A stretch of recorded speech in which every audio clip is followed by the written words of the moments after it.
From pride to power, from land to legacy. Battles in India have not been only fought for land, but also for pride, also for respect.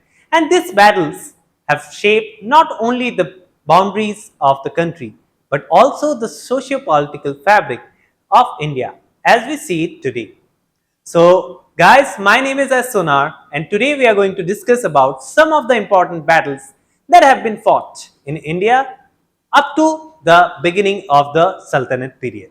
This will be the very first part of our video, and in the upcoming parts, we will be covering the other battles fought in the medieval as well as in the modern historic period. So, without any further delay, moving towards the first battle, we have the Battle of 10 Kings or Dashrajan Yudh.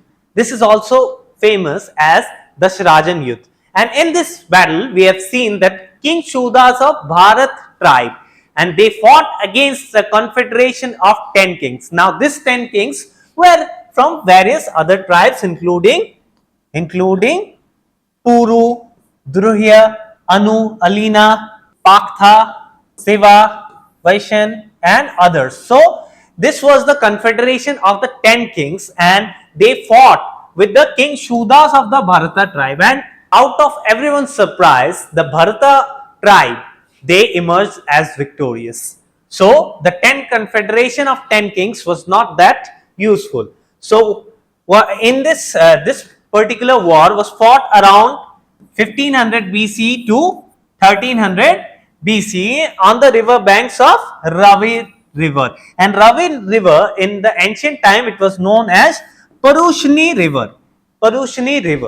So, moving towards the next battle, we have one of the most important battles fought is the Battle of Hydaspes. Now, this battle was fought on the river banks of Jhelum, and this Hydaspes is the name given by the Greeks. Jhelum is the modern day name, and the ancient name of Jhelum was Vitasta. So, this battle was fought between Alexander and Porus. Of course, Alexander emerged victorious, but what was the significance of this particular battle? The most important aspect of this particular battle was that, impressed by the bravery of the Porus, Alexander allowed him to retain the kingship of Porus. So, this was one of the most important significance of this particular battle. Moving towards the next battle, friends, we have Kalinga War. Now, this Kalinga War was fought between the Mauryan king Ashoka and the Kalinga Empire. Kalinga Empire in the year 261 BC. Of course, it was won by Mauryan king Ashoka. Why? Because Ashoka was a brave king.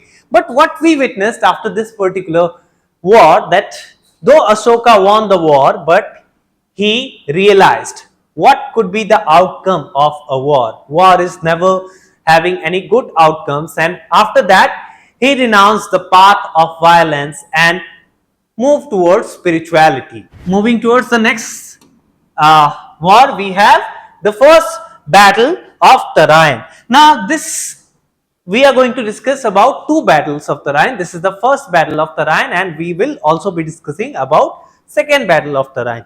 So, right before these battles, we have never witnessed any particular establishment of the Islam in India. Though there was instances of Mahmud of Ghazni coming to India and looting Somnath temple, but they never tried to establish themselves within the territory of India. Now, this was the very first attempt by the Islamic dynasties. So, what we witnessed in the year 1191, we witnessed the first Battle of Tarain was fought. The first Battle of Tarain was fought between Prithviraj Chauhan and Mahmud Ghori of the Ghurid Empire, present day Afghanistan.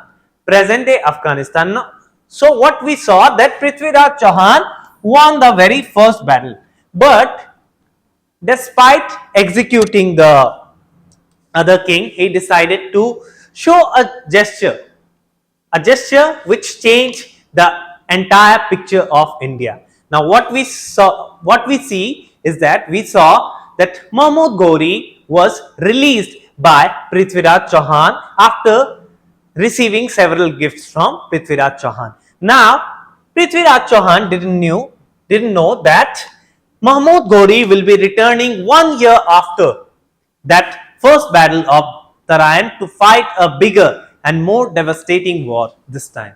Now what we saw during the second battle of Tarain in the year 1192, we saw it was again fought by Prithviraj Chauhan and Muhammad Ghori, but this time Muhammad Ghori was the winner. He won the second battle of Tarain, and Prithviraj Chauhan was initially captured, taken to Afghanistan to his empire, and he was tortured and later on he was executed. So what we see during this battle is that this particular step taken by Prithviraj Chauhan totally changed the structure of, totally changed the face of Indian sultanates, Indian dynasties, Indian rulers. So after that we saw the mark of the Delhi Sultanate, and then we saw the increase in the power of the Islamic dynasties in India.